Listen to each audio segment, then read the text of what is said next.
ಏನ್ ಬೇಕು ಬೇಡ ಅಮ್ಮ ಅವಳು ಪಕ್ಕ ಗೊತ್ತಮ್ಮ.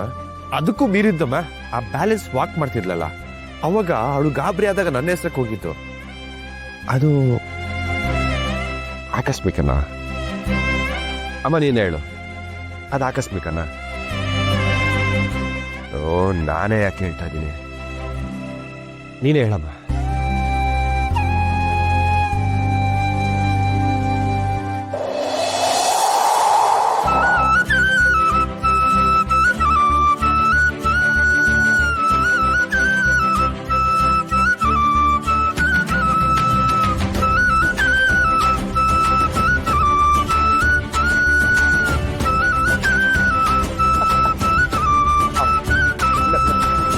ನನಗೆ ಗೊತ್ತಿತ್ತಮ್ಮ, ನನಗೆ ಚೆನ್ನಾಗಿ ಗೊತ್ತಿತ್ತು.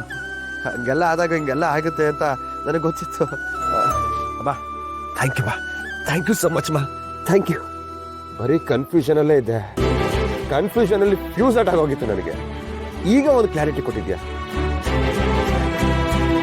ಥ್ಯಾಂಕ್ ಯು ಸೋ ಮಚ್ ಮಾ.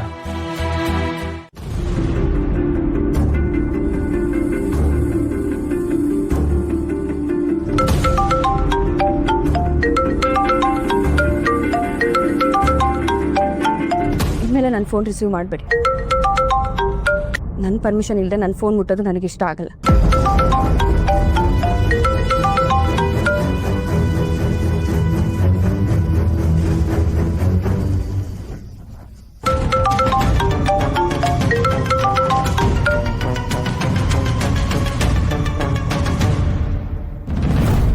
ಅಕ್ಕ ಯಾಕೆ ನನ್ನ ಕಾಲ್ ತೆಗಿತಿಲ್ಲ? ನನ್ನಿಂದ ಏನಾದರೂ ಜಗಳ ಆಯ್ತಾ? ಭಾವನ್ಗೇನಾದರೂ ಗೊತ್ತಾಗಿ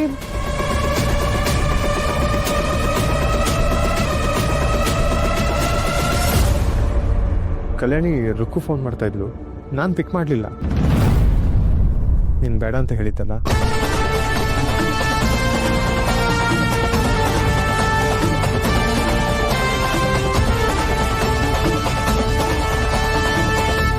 ರುಕ್ಕು ತಾನೆ, ಆನ್ಸರ್ ಮಾಡ್ಬೋದಿತ್ತಲ್ವಾ? ನಾನು ಲಾಸ್ಟ್ ಟೈಮು ಪರ್ಮಿಷನ್ ಇಲ್ಲದೆ ಫೋನ್ ಮುಟ್ಬಾರ್ದು ಅಂತ ಹೇಳಿದ್ದಲ್ಲ. ಸೊ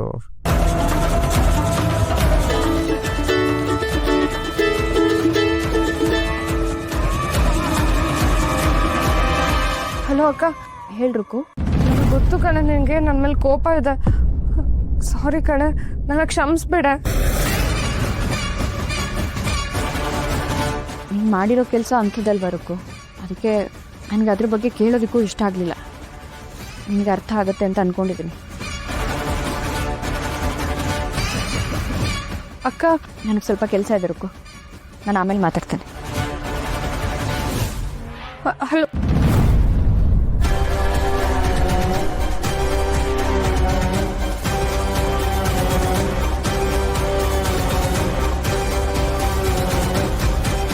ಈ ಕೃಷ್ಣ ಏನೋ ಒಂದು ಕಿತಾಪತಿ ಮಾಡ್ತಾನೆ ಇರ್ತಾನೆ, ನೆಮ್ಮದಿಯಾಗಿರೋಕ್ಕೆ ಬಿಡಲ್ಲ. ಅವಳಿಗೆ ಇನ್ನೂ ಬೇಜಾರಿದೆ. ಅಕ್ಕನ ವಾಯ್ಸ್ ಕೇಳಿದ್ರೇ ಗೊತ್ತಾಗುತ್ತೆ ಅವಳು ನಾರ್ಮಲ್ ಆಗಿಲ್ಲ ಅಂತ. ಭವ್ಯ ಹೇಳಿದ್ ಸರಿ, ಎಲ್ಲರೂ ಹಾಗೆ ಹೇಳ್ತಿದ್ದಾರೆ. ಈ ಕೃಷ್ಣನ ಜೊತೆ ಮಾತಾಡೋದೇ ಕಿರಿಕು. ನನ್ನ ಹತ್ರ ಮಾತಾಡೋದು ನಿಲ್ಸಿದ್ರೆ ಎಲ್ಲ ಮೊದಲಿನ ಥರ ಸರಿ ಹೋಗ್ಬಿಡುತ್ತೆ. ಆದ್ರೆ ಪಾಪ ಅವನು ನನಗೆ ಸಹಾಯ ಮಾಡ್ದ.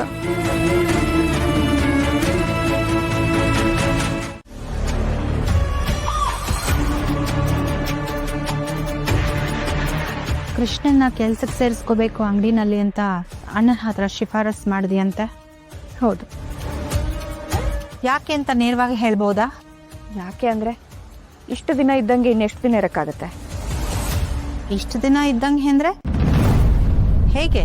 ದಿಕ್ಕು ದೆಸೆ ಇಲ್ಲದೆ ಎಷ್ಟು ದಿನ ಇರೋಕ್ಕಾಗತ್ತೆ? ಯಾರಾದರೂ ಜವಾಬ್ದಾರಿ ಕೊಟ್ಟರೆ ತಾನೆ ಜವಾಬ್ದಾರಿ ತೊಗೊಳಕ್ಕೆ ಗೊತ್ತಾಗೋದು. ಅವನ ಮೇಲೆ ಇದ್ದಕ್ಕಿದ್ದಂಗೆ ಈ ಆತಂಕ, ಈ ಕಾಳಜಿ ಇದೆಲ್ಲ ಯಾಕೆ ಅಂತ? ಯಾಕೆ ಅಂದರೆ ಇಲ್ಲ, ಸಡನ್ ಆಗಿ ಅವನ ಮೇಲೆ ಈ ಕಾಳಜಿನ ಅಥವಾ ಆತಂಕನ ಅಥವಾ ಒಳ್ಳೇದು ಮಾಡಬೇಕು ಅಂತನಾ ಇಲ್ಲ ಬೇರೆ ಏನಾದ್ರೂನಾ? ಬೇರೆ ಏನಾದರೂ ಅಂದರೆ ಬೇರೆ ಏನಾದರೂ ಅಂದರೆ ಬೇರೆ ಏನಾದರೂ ಈ ಮನೆಯವ್ರಿಗೇನಾದರೂ ಆಗಲಿ ಅಂತ ಸ್ಕೆಚ್ ಹಾಕ್ತೀನಿ ಅಂತನಾ? ಆ ಥರ ಸ್ಕೆಚ್ ಹಾಕೋ ಹಾಗಿದ್ರೆ ಇಷ್ಟು ದಿನ ಕಾಯೋ ಅಗತ್ಯ ಇರಲಿಲ್ಲ ಅಲ್ವಾ? ಅಯ್ಯೋ ಹೋಗ್ಲಿ ಬಿಡ್ರಮ್ಮ, ಈಗ ಮಾತಾಡಿ ಏನು ಪ್ರಯೋಜನ? ನಮ್ಮ ಸೂರ್ಯಪ್ರಕಾಶು ಕೃಷ್ಣನ್ನ ಅಂಗಡಿ ಬರಕ್ ಬಿಡಲ್ಲ, ಅದಂತೂ ಫಿಕ್ಸ್. ಮನಸ್ಸು ಬದಲಾಯಿಸಿದ್ದಾನೆ. ಆ ರೆಸಾರ್ಟ್ ಗಲಾಟೆಯಿಂದ ಎಲ್ಲ ಹಾಳಾಗೋಯ್ತು. ಛೆ, ಈ ಮನೆ ಸೊಸೆಯಾಗಿ ಈ ಮನೆ ಹಿತದೃಷ್ಟಿಯಿಂದ ಏನು ಮಾಡಬೇಕೋ ನಾನು ಅದನ್ನು ಮಾಡಿದ್ದೀನಿ. ಇನ್ನು ಅಪ್ಪನ ಪ್ರೀತಿ ನಂಬಿಕೆನ ಗಳಿಸೋದಕ್ಕೆ ನಾನಾಗಲಿ ಬೇರೆಯವರಾಗಲಿ ಪ್ರಯತ್ನ ಪಟ್ಟರೆ ಆಗಲ್ಲ. ಅದಕ್ಕೆ ಕೃಷ್ಣನೇ ಎಫರ್ಟ್ ಹಾಕಬೇಕು.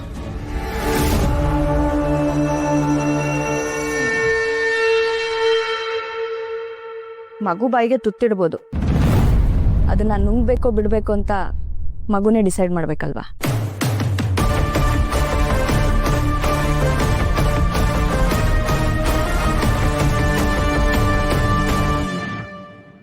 ಏನು ಯಶು ಇದು? ಇವಳು ಮಾವನಿಗೆ ತಕ್ಕ ಸೊಸೆ ಥರ ಪೋಸ್ ಕೊಡ್ತಾ ಇದ್ದಾಳೆ. ಮನೆ ಒಳ್ಳೇದಕ್ಕೆ ಅನ್ನೋ ಹಾಗೆ ಬಿಲ್ಡಪ್ ತಗೋತಾ ಇದ್ದಾಳೆ. ರಾಚಮ್ಮ, ನಮಗೆ ಬೇಕೋ ಬೇಡವೋ ಅವಳು ಈ ಮನೆಗೆ ಸೊಸೆಯಾಗಿ ಬಂದಿದ್ದಾಳೆ. ಅವಳು ಮನೆಗೆ ಒಳ್ಳೇದು ಮಾಡಬೇಕು ಅನ್ನೋ ಉದ್ದೇಶ ಅವಳಿಗಿದ್ರೆ ಒಳ್ಳೇದಾಗ್ಲಿ ಬಿಡಿ. ನಮಗೂ ಅದೇ ಅಲ್ವಾ ಬೇಕಾಗಿರೋದು. ಸರಿ ಕಣೆ, ಆದರೆ ಇದೆಲ್ಲ ಢೋಂಗಿನೂ ಅನಿಸ್ತಾ ಇದೆ. ಇಲ್ಲ, ನಿಜವಾಗ್ಲೂ ಅವಳು ಮನಸಾರೆ ಮಾಡ್ತಿರೋದಾ?